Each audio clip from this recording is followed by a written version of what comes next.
Thriving Launches. Today we're going to dive in deep with Adrienne Dorison, who's done incredible in her launches, and we're going to talk about how to stop all the doing and actually create and delegate and the other D's involved with running a successful business.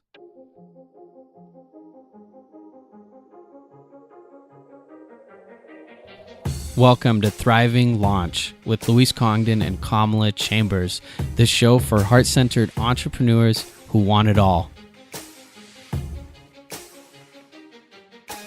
Hey, it's Kamala, and I want to help you start a podcast that grows your following.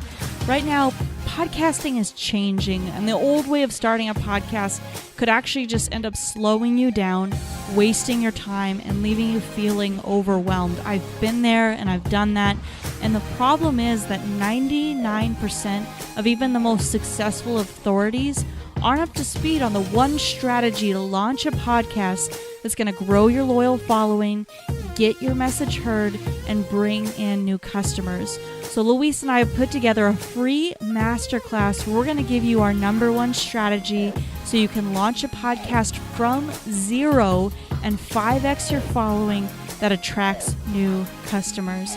So go ahead and grab that masterclass at paidtopodcast.com. That's the number 2, paidtopodcast.com.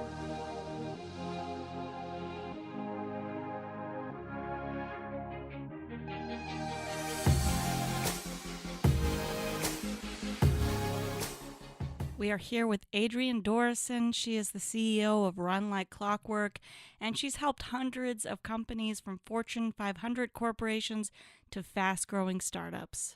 All right, Thriving Launchers, we are here with Adrienne. Are you ready to launch? I'm always ready to launch. Thanks for having me. Love it. One of the things that I know that you really excel in, and something that I've even watched in some of your launches, is that you've figured out a way to not stay busy, so to speak, but more stay working, stay mindful of your time and your tasks. And I'm curious, what has been some of your process in kind of figuring out the difference between being busy or just working for the sake of working and doing things that really have leverage? So this is like my entire background from the corporate world. So I brought that into my work, obviously, when I started a business, and that's what I do with other people. And I think it's actually easier for me to do it with other people than do it for myself. So thank you for the compliment, right? That you noticed that in me, because I often find that, like, I'm like the cobbler's kids' shoes or whatever they say.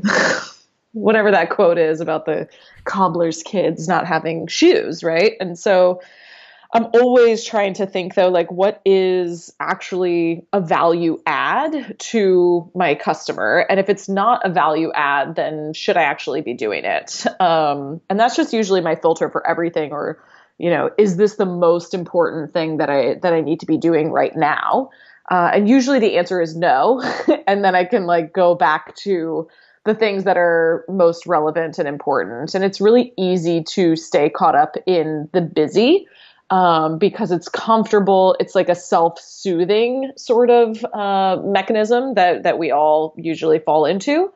But I know that I don't want to just sit in front of a computer for 8 to 16 hours a day just because I can. So I'm trying to consciously think of those things all the time and really keeping data so that I know, okay, these are things that actually worked. These were things that didn't. So even though they might be things that other people do or that everyone says we should be doing, they don't actually work for us. And I think a lot of people don't actually know what's working for them. And so that they can get caught up in just doing more doing. So that's like the biggest piece, is really understanding, what are you going to focus on?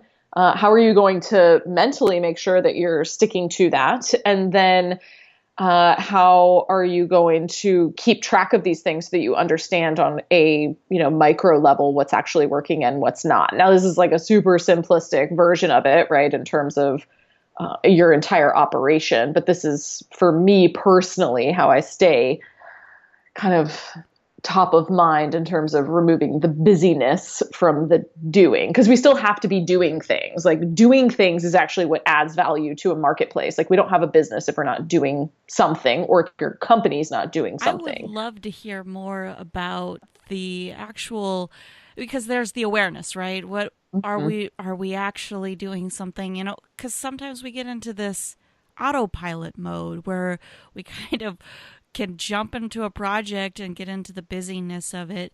And so there's one level of this awareness of being able to say, am I actually doing something that is productive and driving me towards success? And I'd like to hear a little bit more about that minute detail of how do we actually make sure that we're diving into things that are going to bring us success. Can you tell me a little bit about your tracking process of that?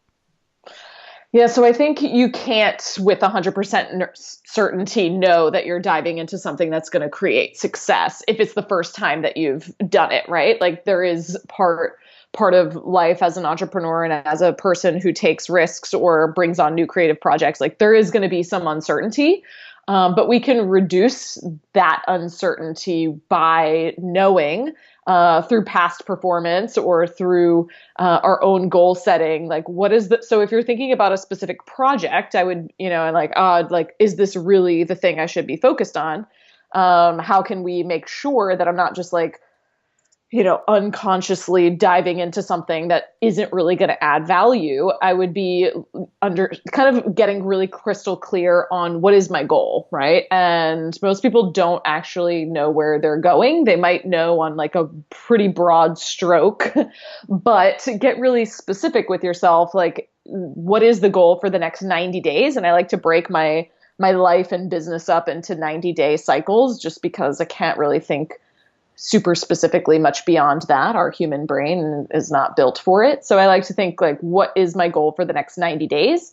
And then what are all of the possible ways that I might be able to get there? So I brain dump out like all the projects that could be possible for me to actually hit that goal. And then I'm a efficiency expert. Like this is my background from corporate, is operational efficiency. So my goal is to make sure that I'm using the least amount of resources to get the most amount of results. So when I look at all those projects, I'm looking for what is going to require the least amount of resources, and which is like closest to me actually achieving that thing. So even though there's probably 10 different ways for me to achieve it, I want to look for what's going to require the least amount of resources to potentially hit that same goal. So you're definitely not going to have 100% certainty, but you want to be tracking. So if this is the first, let's just assume it's the first time you're ever doing something. What's the goal? How would this project or action or task actually move you towards that? And then what are the current baselines? So if there's a specific launch or, projects underneath that launch that you're doing, you want to know where are you now? And then every single week I would be tracking specific metrics that are going to help you understand what is moving. Are you moving closer to that goal, or are you moving farther away? And this is going to be so nuanced based on like what is the project, what is the goal. And that's why I don't want to like even give people specifics, or I don't give my clients specifics on like, here's the 2 things or the 10 things you need to track. Because for every single business that I work with and every single quarter that we work, with our clients, it's going to be different, right? And so just knowing what are your goals and what are the things that you really need to be focused on. Like you need to have the critical thinking skills to understand what are the things that we need to know whether or not this is working. And it's not a hard question if you just kind of reverse engineer what the goal is and kind of figure out what the project is and how that project's moving you towards that. So I would say I would just be tracking that on an ongoing basis so that you can, like with a small business, you're so much more agile and you can turn the ship much more easily, right? So if things aren't working after 2 weeks, 3 weeks, you notice that the metrics aren't moving at all, let's try something new. Like don't keep beating that dead horse or moving in the wrong direction when it doesn't seem to be working, if you've been doing the things that you need to do. And that's always like a question of awareness and personal responsibility and honesty, which is challenging for some people. They want to, believe that they've actually done the work, but sometimes we haven't. One of the things that I really liked there that you said, and there was a number of things that I really picked out of what you said. One of them was creating 90-day goals. That's something I've heard a lot of people that have some tremendous success in making shifts have done. It's something that I did when I decided to do like a raw food diet. I wanted to really see, what's going to happen to my body. And one of the things I know is that 90 days is a really good time period to essentially, it's kind of like going through a whole season. I mean, you can experience so many different changes in 90 days and your mind can stay focused. Whereas, a 5-year goal might be kind of hard to look at that and go, oh man, my 5-year goal is to make $10 million. Like, that could be such a big goal for some people, or I don't know, scale to $500 million. Like that could be such a big, hard, difficult kind of large goal where 90 days, like, okay, that's what I'm going to do in 90 days. These are the steps that I'm taking, and you can kind of keep coming back and checking that. One of the other things that really excited me about this interview was I know that as an entrepreneur, one of the biggest traps that I've gotten into, and Thrive Launchers, I'm sure you guys can relate, is making yourself busy, just kind of getting wrapped up in things. Like, that social media can work for your business, so maybe you spend a little too much time doing it, or that blogging works and helps for your business, but maybe you spend too much time doing it, or whatever else it is that can kind of be your trap. And I know that that's something I really related with. One of the things that's really helped me, Adrienne, maybe this is a tool that you use with your clients, is I have this thing, I forget exactly what it's called, but it's I can't even see the name of it on my computer, but it's a little app on my computer that's just a timer. And I've been doing 45-minute tasks. So it's like for 45 minutes, this is what I'm going to do. And then I'm going to take a 10-minute break, and then I'm going to go into another task. And I just do these different tasks in 45 minutes segments. Yeah, this is like a Pomodoro timer, right? Yeah, exactly. Something like that. Just some sort of timer. What do you think is kind of like do you think that writing down the goals and reviewing those at the beginning of the day, throughout the day? I mean, one of my biggest things is that I do something for 45 minutes, I take a break, and then I get caught up in something, or I'm working on a project. Let's say I'm writing an article, and I write for some publications, and I'm doing some research, and next thing I might go into Facebook to find the webpage for a certain company I'm mentioning. And now I've got these messages, and I start getting busy. What do you think is kind of one of the best ways to kind of like stay focused, or like not let those distractions get in front of you so much? This is the most annoying answer, but discipline, right? Like, it's discipline, self-discipline, right? Because the one thing I always tell my clients when we're doing, like some of them we do Pomodoro together. There's an app that I use that you're talking about something similar. It's called Focus Booster app. And you can set timers on there. And whenever we do these types of activities, or whenever they have things blocked off on their calendar, I always tell them to kind of pretend you're going to the library. I'm like, pretend you're going to the library, even though you're not, like, you're just sitting at your computer. But I want them to like prepare, like pack your backpack. What do you need? What do you need to prep to do this task that you're going to do over the next, 45 minutes or 2 hours? Like, what is all the things that you could possibly need? If you're writing an article, what are all the references that you might need, or all the, the prep work that you're going to need to have, or the emails that you're going to refer back to, or whatever it is. Can you get that prepared in advance as much as possible? And then can you just turn the internet off if that's a possibility for you? Or can you just notice where you're getting pulled away, or when you do need to go into your inbox, and then you all of a sudden feel this immense desire and need, it's almost like a compulsion to start answering emails that are in there. Well, why can't we just leave them? Like, why can't we just leave them until it's time to answer emails for the day? Because we know that this is like a non-efficient way to do things. It's a super inefficient way to be going from one task to another. Our brain has to readjust to the task. It takes us about 20 minutes to even get back acquainted to the task we were previously doing.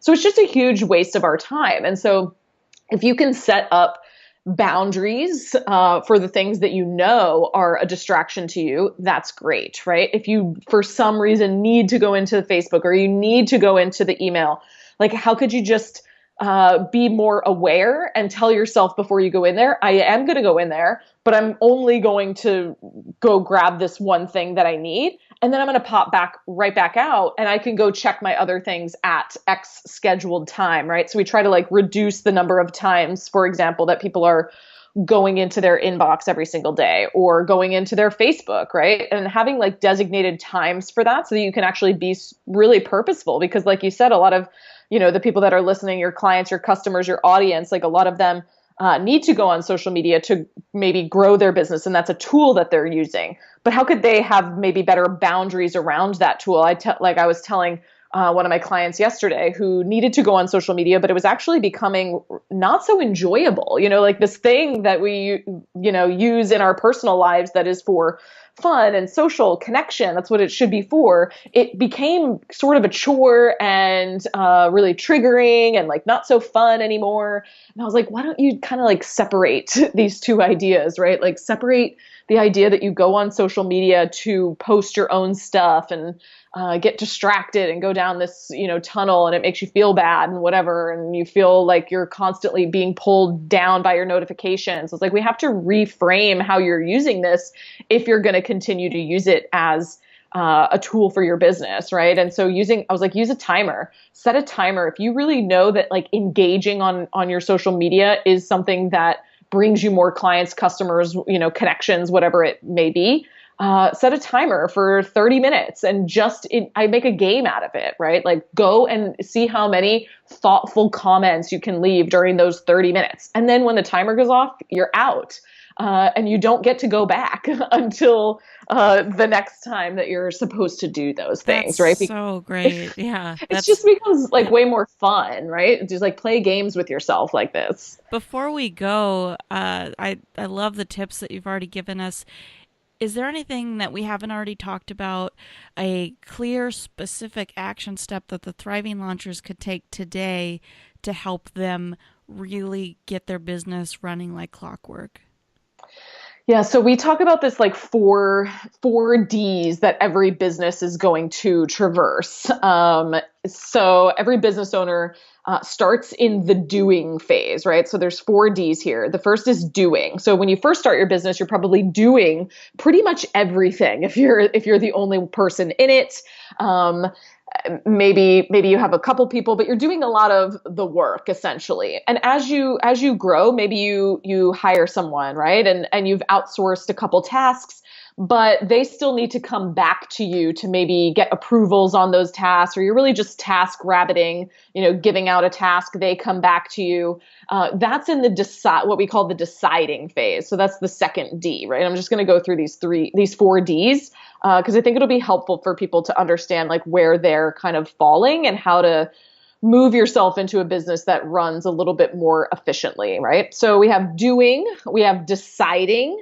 The next one is when you can like really fully delegate tasks or even projects or even full roles to people. So that's when you're giving a little bit more of that ownership away. They're acting and responding a little bit more autonomously. They don't need to come back to you for every single decision. And these are the 3 phases that I would say the majority of entrepreneurs are falling into. This is where the majority of your time is going. And the majority of you are actually moving from, doing to deciding a little bit. You're maybe outsourcing some things. Maybe you've even moved a little bit into delegation. But what happens is when you're in the deciding phase, this is a really sticky phase to be in, because you end up making like 407 decisions all day long, and you've actually not done a lot of the things that you need to do at that higher level, but you feel exhausted by like making 4,700 decisions. And so what happens, I hear this phrase all the time, is it's just easier if I do it myself. So then you move back into this doing phase versus moving up towards full delegation. The deciding phase is much more exhausting than the delegation phase. Like if you can fully outsource ownership, that's when you're going to have a lot more opportunity to scale, to grow, to be more efficient. And then the final phase is designing. And this is where we want our CEOs to be spending a good chunk of their time, is like really designing the business, designing the next project, designing the team, the workflows, the efficiency of the entire operation. But it's really hard to get there if you can't traverse these other steps. So the first thing that we want people to do is kind of do an assessment of like, where's the majority of your time falling? and how do you want to be moving it towards the ideal mix for yourself, right? So that's going to be different for everyone just based on what your business is and based on what you want for your life and your lifestyle and what the vision you have for the growth of your business. Some people don't ever want to scale a business. They just kind of want to, keep things going the way they are, and that's totally fine. But I think that we have to be really conscious of how much of us is involved in that business and what happens if we need to step away. And that's something I'm really passionate about. So kind of doing a little assessment for yourself based on these 4 Ds of doing, deciding, delegating, and designing. What is the mix that you currently have for yourself and for your entire company? Because the company has to be doing, but you as the owner shouldn't be doing, or you shouldn't be interwoven. I like to think of it as a basket. And like most CEOs who started as solopreneurs, like you are interwoven into every single piece of your business in some capacity. We want to start pulling you a little bit out of those things so that it can run and even grow without you being there. And that's when it's going to reach like full operational efficiency, is when you're really conscious of these things and moving towards your ideal mix. Adrienne, those are some fantastic points. Thrive and Launches, I think most of us usually can only focus on 1D or 2Ds. And I know for me, one of those has been doing. And we've been really growing into delegation. And then there was the other one, which was designing. And I absolutely love that one. That's the one that I want most of us to be at. Thrive and Launches, that's where I want you guys, is designing your vision, designing the business, and delegating a lot of the work so that you can do the high leverage activities. In fact, we have some great interviews where we talk about designing and we talk about delegating. Thrive and Launches will have that all in the show notes. Whatever you took away from this episode, I'm excited for you, and we'll see you on the next episode. So until then, keep thriving, y'all. You've been listening to the Thriving Launch podcast. For books and resources related to today's episode, make sure to head over to thrivinglaunch.com. We'll see you there.